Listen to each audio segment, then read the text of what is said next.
So if I understand correctly, you're using a different sort of satellite observations to get that data set. I'm using multiple satellite observations plus ground station columnar measurements for aerosols and trace gases. So you can't have the sort of resolution you would get with hotspot time-wise, but you get better. Time-wise, I'm not sure what you mean. If you're talking hotspots, you can get at 1 kilometer resolution. But in many of these regions, you see no hotspots, but there are clearly sources. So I'm taking a trade-off. I'm saying I'd prefer to know the spatial temporal distribution at tens of kilometers rather than have complete gaps. Because the hotspots, if you look, and I've checked before, since I've been in Guangzhou, I've seen hotspots that occurred on my university campus that were not fires. Also, when I was in Hong Kong, I saw hotspots that occurred in Hong Kong Central that were not fires. And yet in other areas, there are large-scale fires where there are no hotspots. So my approach is completely different. And the model results, I think, match the measurements, including far downwind, much better. And therefore, I think we as a community should move away from using hotspots for now until we can find a way to better improve the weaknesses that are associated with them, at least based on my findings. Okay, thanks. All right, terrific. So are there any questions then that span the talks in this session? Please go ahead and start firing them off. Paula. Yes.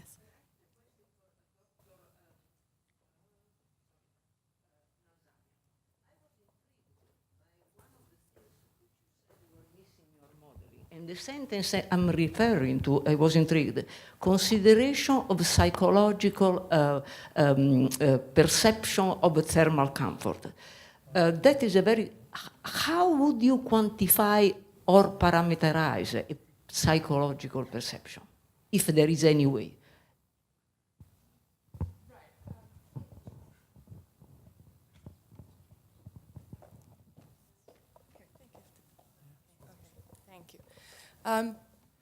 That's true. Yeah, just to reiterate the question, the consideration of the psychological parameters in the thermal comfort assessment, the way that we are doing it for numerical modeling, is missing. It's because due to the fact that we are only focused on the microclimate parameters. If you want to focus on that, it's normally done by surveys that you go out and on top of doing the measurements of, let's say, mean radiant temperature, air velocity, air temperature, you can also survey people on getting there are also metrics that they quantify the thermal votes, how comfortable they feel in a location. And also, in addition to that, somehow measure the behavioral changes that they would do. So if this is a comfortable enough space that they would remain here, or no, they would decide to remain here but move to the shade, or no, they would decide to move along. But so far it's been only done with the surveys and campaigns in real environment. And do you obtain a number of a big number statistically significant, so you can do some correlations which are meaningful? Because to interview people, you need to interview very, very many to have statistical significance. Right. So, for example, there is actually a study done specifically for Singapore, coming out of the ENEOS group, that they looked at, let's say, going to parks or botanic garden, and they tried to cover a wide range of pedestrians or people that are spending time with it. It is true that that number has to be significant, but even with the starting number that they have, you can see certain trends that the votes for comfortable at certain time of the day, for example, is higher than uncomfortable and vice versa.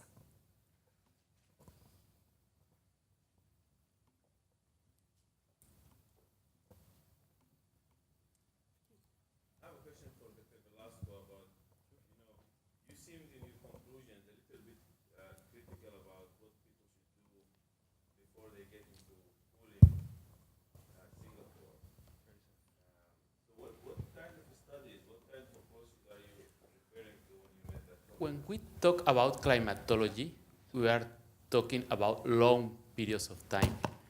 That's the difference when we talk about weather and when we talk about climate. First is to have a long-term vision. We need to collect data for a long period of time. That's my first point. Secondly, Singapore is a unique place. All the work so far on urban climatology has been conducted in mid-latitude places. Europe, United States, Japan, a little bit in Mexico, but in the tropics it's almost zero. So we need, and the conditions here are very different. Just you need to go outside and you will feel the difference. Everybody runs models that have been developed for Phoenix, for instance, where the environment is very dry. You go outside and you will feel that it's not the temperature, it's the humidity. So we need to learn about latent heat. We need to learn about evapotranspiration. And we cannot expect that people from Europe are going to come to teach us how to do it. We need to develop our own tools. We need to learn about it. And that takes time. It's the work that we need to do. We cannot continue doing copy and paste. It's basically what everybody likes to do nowadays. The softwares are there available. You can go to the NCAR website and download for free the software, Word, or you can, if you have a good budget, you can buy MBMed, for instance. And then, voila, the models are going to give you figures, numbers. But are those numbers correct? What are they telling you? Do you have data to validate your results? So far, the results that we saw from the urban heat island, they have not been widely validated. If you don't have energy balance data, a long period of time, forget about your urban heat island and thermal stress results. We can discuss later about that. Question here in the back? It's in response to how Eric is very critical about modular. I kind of do agree that we do not have enough data, but the thing is, we have to build. So we will just have to make do with the best information we have. And especially in the Southeast Asia region, no matter what you say, the science is not there, the data is not there, but people is going to build. So what would you suggest that the people who needs to build do? If you think that the models are not good, what should we be basing our design on? Yeah, so I think that's the more problem that we have to talk about. Let me reply your point, and it's a good point. Go to the field, observe, measure, and then run models. Live from your comfort, the comfort of your office. Sweat a little bit. When we design experiments, projects like this, we need to put together models and measurements. We cannot separate. We cannot just plan models and then find somewhere, ask where you can go to the supermarket and get the data to run your models. You need to start side by side, models and measurements in a long-term vision. Yeah, just wanted to follow up on the modeling issue, which I think is a very important and a very valid point. One thing that I actually noticed from the presentation is Sensem seems to make a conscious effort to put your models and what you develop on GitHub, and hopefully also very well documented, so that if someone leaves, then someone else can pick up the work. Because one of the things that I've noticed in the past with all sorts of models, I mean, people develop models, and then there's this one person who really knows the ins and outs of that model. Let's say a PhD student, and then the person graduates and then is gone, and then typically also the knowledge what's in the model, if you're lucky, some of it is published, if you're even luckier, some of it is documented, but just reusing existing models is often very problematic. So what I think what also needs to be done is really thinking about how to make models that are being developed more accessible to other people. And so if people are leaving, for instance, that the models don't just disappear. Model interoperability is another issue. Let's say you have a model for this component and another model for another component.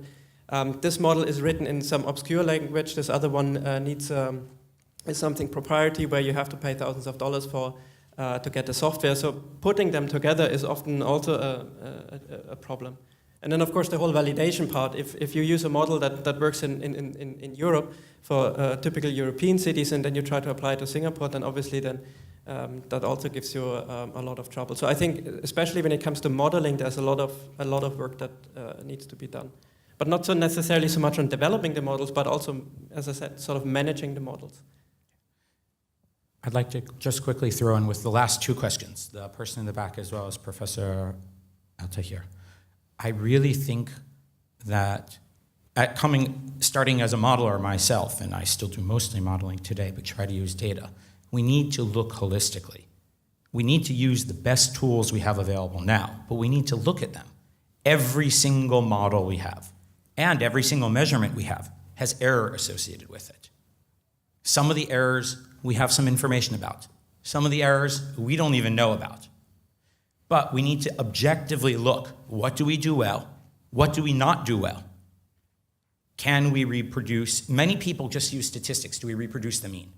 Well, what about your variability? What about your skewness? What about your changes? Can we reproduce the extremes? What's missing physically? Read broadly, understand. If we realize the physics is out of date or the chemistry is out of date, be willing to accept that we may have to trash the models we're using now and adopt something better. So it's a matter of don't just use them as black boxes. We should always constantly be striving to improve our metrics that we use our models to compare against. We shouldn't just settle for what's been done before. But of course, you said, what do we do in the meantime? Well, we have to do something.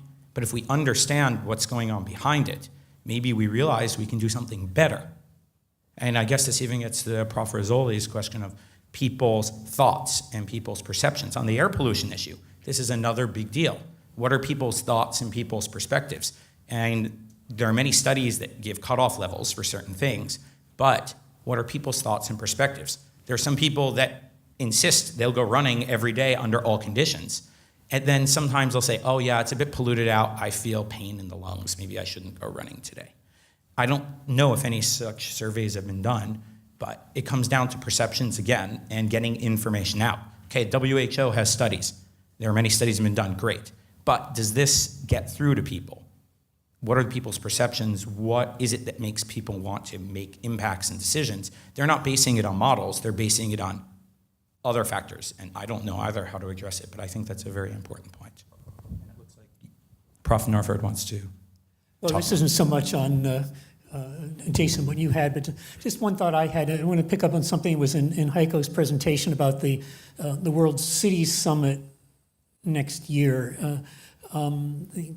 In the U.S. at least, I think a number of cities are assuming more of a leading role in combating climate change if it's not going to happen at a national level. And I think from the perspective of Singapore, it's easy to say, well, whether it's urban livability or climate change or air quality, well, it's a small country. There are local problems, but globally it's just a drop in the bucket. And I don't think that's the right perspective. I think Singapore is a major city, as are a number in China that Jason showed, and others. And I think for sort of the future of mankind is largely cities-based, as we're hearing. So I think C40, World Cities Summit, Rockefeller Foundation, 100 Resilient Cities. There are a lot of efforts that are embracing Singapore, where I think that what goes on here can be part of a greater whole, and hopefully with more democratization of data and proven models. But I'm somewhat optimistic that what Singapore is facing, what we're trying to do here, can benefit from what others are doing elsewhere, and have reciprocal benefit, as Eric is doing in Mexico City. So I think we're a world of cities, and I think the national boundaries are maybe less important now. All right, thank you. Well, this has hopefully kickstarted what will be a fruitful continued discussion over the coffee break.